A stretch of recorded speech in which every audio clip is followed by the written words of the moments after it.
નમસ્કાર વિદ્યાર્થી મિત્રો, આજનો જે આપણો તાસ એ અંગ્રેજી ગ્રામરની નાની પાયાની વાતો.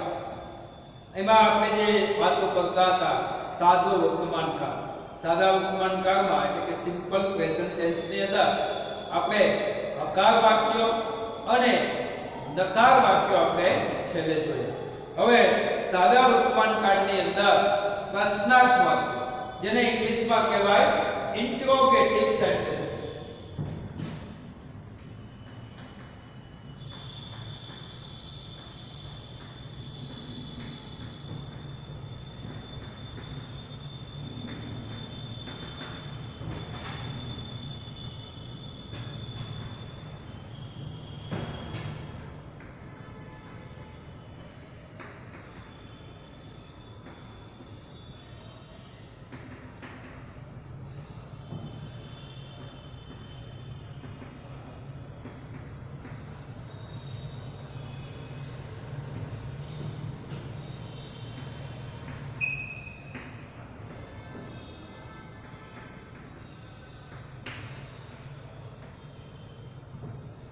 મિત્રો આપણે નકાર વાક્ય જોયા, વિધાન વાક્ય જોયા, સાદો વર્તમાનકાળ.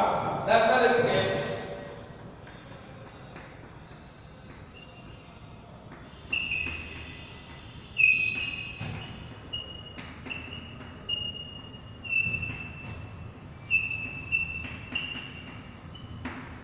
Manu plays cricket daily. Manu દરરોજ ક્રિકેટ રમે છે. હવે આ વાક્યનું પ્રશ્નાર્થ વાક્ય બનાવવું હોય તો કઈ રીતે થાય? તો આમ સામાન્ય રીતે દરેક પ્રશ્ન વાક્યની શરૂઆત અંગ્રેજીમાં મેં તમને કહ્યું હતું તેમ કે સહાયકારક ક્રિયાપદ અથવા તો WH વર્ડથી થાય છે. એટલે કે કોઈ પણ પ્રશ્ન વાક્ય અંગ્રેજીમાં તમે જુઓ તો કાં તો એની શરૂઆત સહાયકારક ક્રિયાપદ અથવા તો મોડેલ ઓક્સિલરી અને અથવા WH વર્ડથી કરેલી હોય છે. હવે WH વર્ડ ક્યાં તો તમને ખબર છે કે who, what, when, where, which, whom, whose, how much, how many આ બધા WH વર્ડ છે. સહાયકારક ક્રિયાપદ એમાં તમને મેં અભ્યાસ કરાવેલો છે કે to be ના ક્રિયાપદ હોય એમિઝર, was were, shall be, will be, અથવા ટુ ડુ ના ક્રિયાપદ હોય ડુ, ડઝ, ડીડ, અથવા ટુ હેવ ના ક્રિયાપદ હોય હેવ, હેઝ અથવા તો હેડ, અથવા મોડેલ ઓક્સિલરી હોય કે could, may, might, would, should, must. આ જે ક્રિયાપદો છે એનાથી અંગ્રેજીમાં કાં તો પ્રશ્ન વાક્યની શરૂઆત થઈ હોય અને મેં કહ્યું એમ કાં તો WH વર્ડથી થાય. હવે અહીંયા આ વાક્યને આપણે પ્રશ્ન વાક્ય બનાવવું છે એટલે પ્રશ્ન વાક્યની મેં કીધું કે શરૂઆત એ કાં તો સહાયકારક ક્રિયાપદ અને કાં તો WH વર્ડથી થાય. અહીંયા વિધાન વાક્ય છે એટલે એની શરૂઆત આપણે પ્રશ્ન વાક્યની સહાયકારક ક્રિયાપદથી કરશું. પણ સાદા વર્તમાનકાળના સહાયકારક ક્રિયાપદ ક્યાં છે? પોતાના. તો ગયા વખતે આપણે નકારમાં પણ જેની સહાય લીધી હતી નકાર બનાવવા માટે, ઈ જ જે બે ક્રિયાપદો છે એની સહાય આપણે પ્રશ્ન બનાવવા પર લઈ શકીએ છીએ. તો તમે જાણો છો તેમ કે સાદા વર્તમાનકાળના એના પોતાના સહાયકારક ક્રિયાપદો છે. કયા? તો કે ડુ અને ડઝ. આ ડુ અને ડઝ નો ઉપયોગ કરીને આપણે વાક્યનું નકાર મિત્રો બનાવી શકીએ છીએ. દાખલા તરીકે ડુ ક્યાં વાપરવું અને ડઝ ક્યાં વાપરવું એની પણ સમજ તમારી પાસે ચોક્કસ છે, કારણ કે મેં કહેલું છે કે ત્રીજો પુરુષ એક વચન હોય he, she, it, Manu, Smita કે એલિફન્ટ. ત્રીજો પુરુષ એક વચન હોય તો ડઝ વપરાય. જેમ ત્રીજા પુરુષ એક વચનમાં s અથવા yes એટલે કે yes વાળું ક્રિયાપદ આવે એમ સહાયકારક ક્રિયાપદ ડઝ આવે, બાકીના સાથે ડુ આવે. એ તમે જાણો છો. તો અહીંયા કયું ક્રિયાપદ આવશે? તો કે ડઝ આવશે. તો કે ડઝ મનુ. અને મેં તમને ડુ ડઝ શીખવાડ્યું ત્યારે કહ્યું હતું કે ડુ ડઝ જ્યાં ઉપયોગ થયો હોય ત્યાં હંમેશા ક્રિયાપદનું એટલે કે મુખ્ય ક્રિયાપદનું મૂળ રૂપ આવે એટલે પ્લે છે એ મુખ્ય ક્રિયાપદ છે તો does Manu play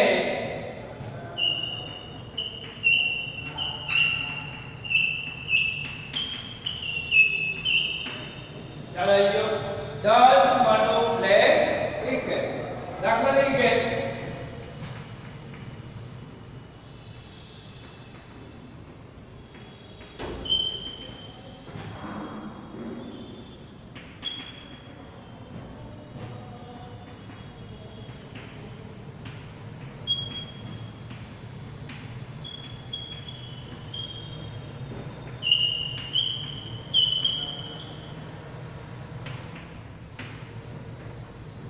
students write their homework regularly અહીંયા writes નહીં આવે કારણ કે બહુવચન છે તો students write their homework regularly હવે આનો પ્રશ્નાર્થ કરવો હોય તો એ students છે એટલે કે ત્રીજો પુરુષ એકવચન નથી એટલે કે do આવશે do students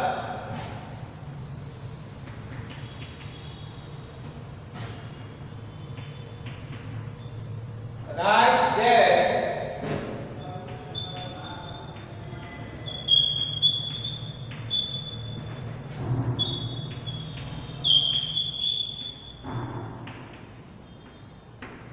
those students write their homework regularly તો તમે જોયું કે અહીંયા બહુવચન એટલે do નો ઉપયોગ કર્યો હોય ત્રીજો પુરુષ એકવચન છે એટલે does નો ઉપયોગ તો વાક્ય રચના કઈ રીતે બની શકે તો કે do અથવા તો does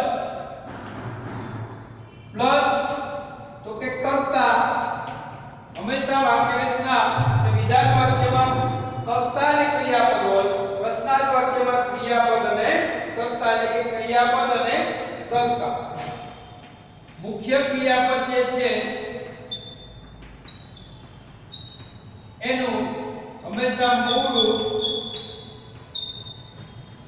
પ્લસ અન્ય શબ્દ અને છેલ્લે પ્રશ્નાર્થ છે તો કોઈ પણ સાદા વર્તમાનકાળનું વાક્ય હોય મિત્રો એનું આ રીતે પ્રશ્નાર્થ વાક્ય બની શકે છે તમને ઘણા બધા વાક્યો મેં આપ્યા હતા ટેબલમાંથી બનાવવા જે પહેલે જ દિવસે વિધાન વાક્યો શીખ્યા ત્યારે એ ટેબલમાંથી તમે ગત પીરિયડમાં નકાર વાક્યો બનાવ્યા હશે હવે એ જ ટેબલના જે વિધાન વાક્યો બનાવેલા છે એ વિધાન વાક્યો એટલે કે હકાર વાક્યોના તમે આ રીતે પ્રશ્નાર્થ વાક્યો બનાવવાના તમારે હોમવર્કમાં થશે એટલે એ ખાસ હોમવર્ક જે લખાય છે મને મારા WhatsApp ઉપર તમારે સેન્ડ કરવાનું તો આ રીતે મિત્રો સાદા વર્તમાનકાળનું એ પ્રશ્નાર્થ વાક્ય છે એ બને છે આ પ્રશ્નાર્થ વાક્યને તમે મેં કહ્યું તેમ કે જે ટેબલના વાક્યો સાથે જોડશો એટલે કે તમે એમાંથી પ્રશ્નાર્થ વાક્યો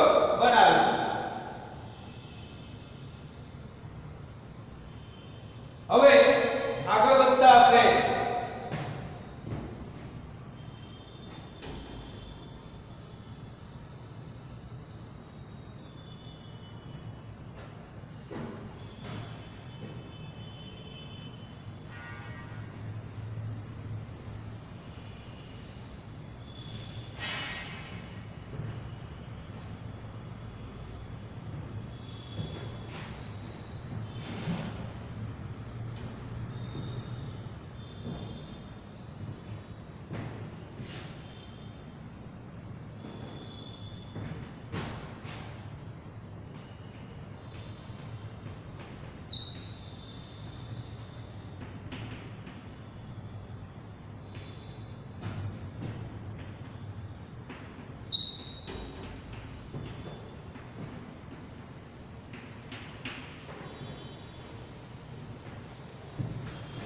પેસિવ વોઇસ મિત્રો આપણે દરેક ટેન્સ ની અંદર હકાર વાક્ય નકાર વાક્ય પ્રશ્નાર્થ વાક્ય અને પેસિવ વોઇસ આ ચાર બાબતનો આપણે દરેક ટેન્સ ની અંદર અભ્યાસ કરવા પ્રયત્ન કરશું તો પેસિવ વોઇસ એટલે ગુજરાતીમાં કહેવાય કર્મણી વાક્ય અને પેસિવ નું આમ તો ગુજરાતી નિષ્ક્રિય તો પેસિવ વાક્ય રચના એટલે શું તો કે કર્મણી વાક્ય એટલે કે કર્મને એક્ટિવ કરવાનો, કર્તાને નિષ્ક્રિય કરવાનો. દાખલા તરીકે વાક્ય છે કે Manu plays cricket daily.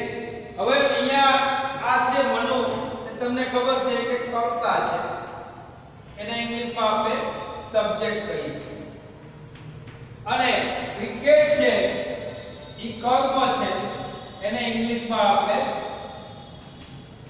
Object કહીએ છીએ. હવે કર્તાને અત્યારે તમે જુઓ કે મનુ પ્લેઝ ક્રિકેટ, તો કર્તા એકદમ એક્ટિવ દેખાય છે, તો કર્તાના અહીંયા સબક દેખાય છે કે કર્તા દ્વારા ક્રિયા થાય છે. કઈ ક્રિયા? તો કે ક્રિકેટ રમવાની. એટલે આ વાક્ય છે એ એક્ટિવ વોઇસ નું વાક્ય કહેવાય.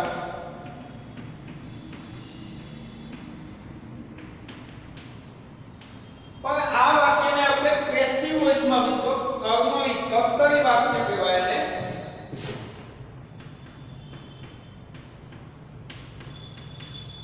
આપણે એને લઈ જવું છે હવે પેસિવ વોઇસ માં, એટલે કે કર્મણી વાક્ય બનાવવું છે કે જેમાં કર્મ એ સબક. તો કર્મને જ્યારે સબક બનાવવું છે, પેસિવ એક્ટિવ વાક્યને પેસિવ કરી નાખવું છે, કર્મણી કરી નાખવું છે, કર્મને સબક બનાવવું છે, ઓબ્જેક્ટને સબક બનાવવો છે, ત્યારે એને કઈ રીતે લેવાય? તો કે ઓબ્જેક્ટ ને આગળ લઈ જવાનું, ક્રિકેટ.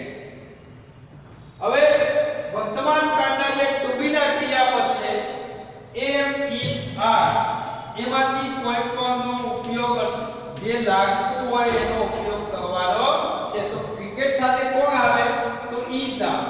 તો ક્રિકેટ ઇઝ, અને જે મુખ્ય ક્રિયાપદ આપ્યું છે મિત્રો એનું ભૂતપૂર્વ એટલે કે V3 લેવાનું. તો ક્રિકેટ ઇઝ પ્લેડ, અને પછી મૂકવાનું બાય મનુ, બાકીના જે શબ્દો છે એમને એમ daily. Cricket is played by Manu. Manu cricket રમે છે, મનુ દરરોજ ક્રિકેટ રમે છે. ક્રિકેટ મનુ દ્વારા દરરોજ રમાય છે. તો ક્રિકેટ મનુ રમે છે, ક્રિકેટ મનુ દરરોજ ક્રિકેટ રમે છે. તો અહીંયા મનુનું પ્રભુત્વ હોય એવું આપણને લાગે છે, કારણ કે મનુ ક્રિયા કરે છે. પણ એ મનુને નિષ્ક્રિય કર્યો, તો ક્રિકેટ થી શરૂઆત કરી કે ક્રિકેટ મનુ દ્વારા રમાય છે. તો દ્વારા રમાય છે એટલે કે કર્તા જે મનુ હતો એને થોડો એનું પ્રભુત્વ ઘટાડ્યું અને નિષ્ક્રિય કર્યો. એટલે આ વાક્ય છે મિત્રો પેસિવ વોઇસ નું છે. પેસિવ વોઇસ એટલે કે કર્મની વાક્ય રચના. ખ્યાલ આવ્યો? Passive voice. તો પહેલું સ્ટેપ આપણે શું કર્યું? વાક્ય રચના કેમ કરશું? તો કે કર્મ અહીંયા લીધું, પછી તો કે એમ, ઇઝ અથવા તો આર માંથી કોઈ પણ, અહીં સ્ટુડન્ટ્સ હોત તો આર પ્લસ ક્રિયાપદનું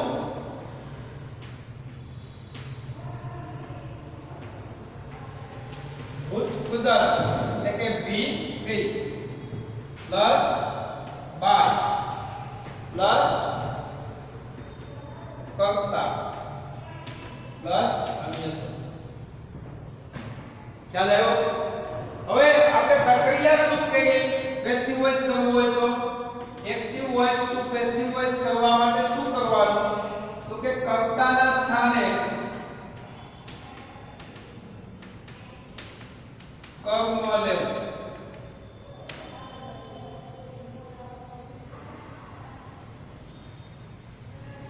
સહાયકારક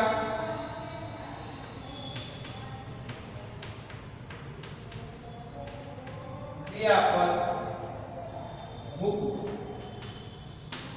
ત્રીજું તો કે મુખ્ય ક્રિયાપદનું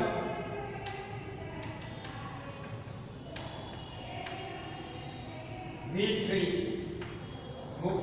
એટલે કે ભૂતપૂર્વ.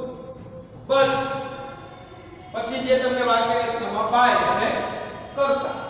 ખ્યાલ આવી ગયો? તો આ રીતે કોઈ પણ વાક્યનું પેસિવ વોઇસ થઈ જાય કે cricket is played by many. તમે લખી દો પહેલા તમારી નોટમાં, સમજી લો, વાંચી લો બે વખત, અને પછી આપણે થોડા જે આગળ વધીએ.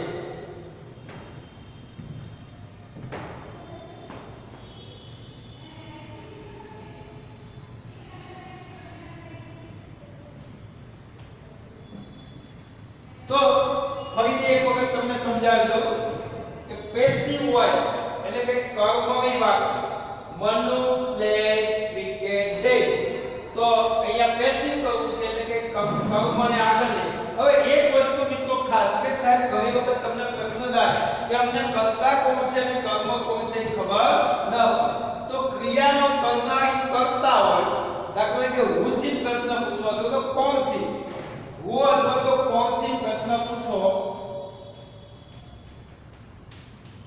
દાખલા તરીકે અહીંયા ક્રિયાપદ છે અને પ્રશ્ન પૂછવાનો કોણ રમે છે ભાઈ તો જે જવાબ મળે એ કોણ મળે કર્તા ક્રિયાપદને પ્રશ્ન પૂછવાનો બરાબર છે ક્રિયાપદને પ્રશ્ન કોણ રમે છે તો શું મળે છે આપણને મનુ ભાઈ શું છે કર્તા બરાબર છે હવે વોટ થી પ્રશ્ન પૂછવાનો તો શું મળે કર્મ દાખલા તરીકે શું રમે છે તો જવાબ શું આવે છે ક્રિકેટ તો આ શું છે કર્મ તો કર્મને અહીંયા લઈ આવો પહેલા સ્થાને પછી એના મુજબ એ વિચારમાંથી કોઈ પણ એક ક્રિયાપદ તો કે ક્રિકેટ ઇઝ અને પછી જે પ્લે ક્રિયાપદ છે એ ક્રિયાપદનું ભૂતકૃદંત એટલે તમારે થોડા લિસ્ટ ગ્રામરની બુકમાંથી લિસ્ટ જોઈ લેવાનું એટલે મૂળ ક્રિયાપદ ભૂતકાળનું રૂપ અને ભૂતકૃદંત એના રૂપ આપેલા હશે મોટે ભાગે ઈડી વાળા હોય પણ કેટલાક અનિયમિત છે દાખલા તરીકે કમ કેમ કમ થાય કમનું ભૂતકૃદંત કમ જ થાય છે ઈડી લાગતું નથી તો આવા કેટલાક અનિયમિત ક્રિયાપદો પણ છે ઈ ખાસ યાદ રાખી લેવા પડે ગોખી લેવા પડે એની કોઈ બીજી શીખવાની ટેકનિક નથી એટલે એ ગ્રામરની બુકમાંથી લિસ્ટ જોઈ લેવાનું તો cricket is played by Manu daily વાક્ય રચના કર્મ પ્લસ એબીઝાર પ્લસ ક્રિયાપદનું ભૂતકૃદંત પ્લસ બાય પ્લસ કર્તા પ્લસ અન્ય શબ્દ તો આટલી વાત આ પેસિવ વોઇસ ની થઈ હવે મિત્રો આપણે આ વાક્યમાં આપણે આગળ વધીએ કે હજી આવા થોડાક વાક્યો જોઈએ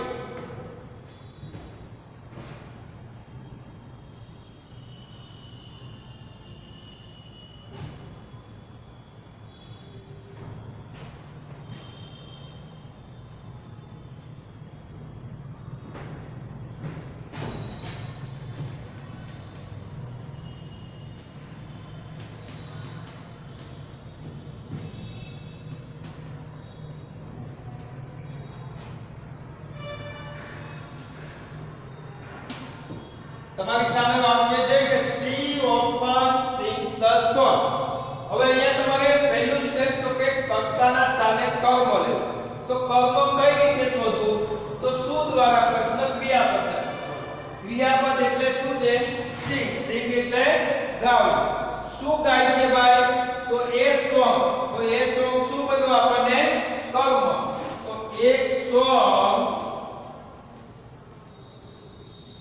હવે શું આવશે તો એના મુજબનું ક્રિયાપદ તો સોંગ સાથે is એ સોંગ is આ ઓપન છે તો સમય દર્શાવતો એક ફ્રીક્વન્સી દર્શાવતો શબ્દ છે એટલે એમાં કોઈ ફેરફાર થાય નહીં એ સોંગ is often sing નું વી થાય મિત્રો મેં કહ્યું એમ કે કેટલાક અનિયમિત હોય એનું ઈડી લાગે નહીં sing sang sung એટલે કે સિંગ નું ભૂતકાળનું સેંગ છે અને ભૂતકૃદંત નું છે sung તો એ song is often sung by સીધી કર્મ વિભક્તિ એટલે કે કર્તા છે કર્મના સ્થાને તો એની કર્મ વિભક્તિ થઈ જાય her A song is sung by her હવે દાખલા તરીકે એક આવું વાક્ય હોય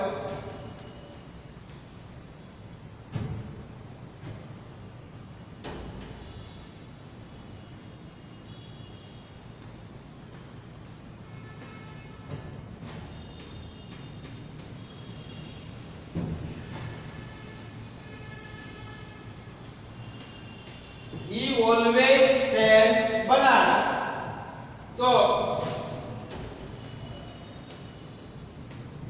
bananas are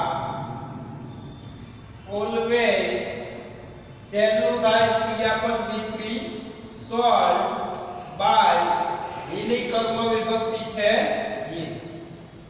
You always solved bananas by bananas are always solved by him.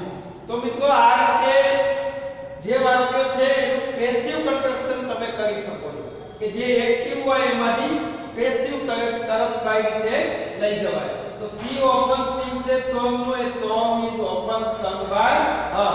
He always sells bananas. તો bananas are always sold by him.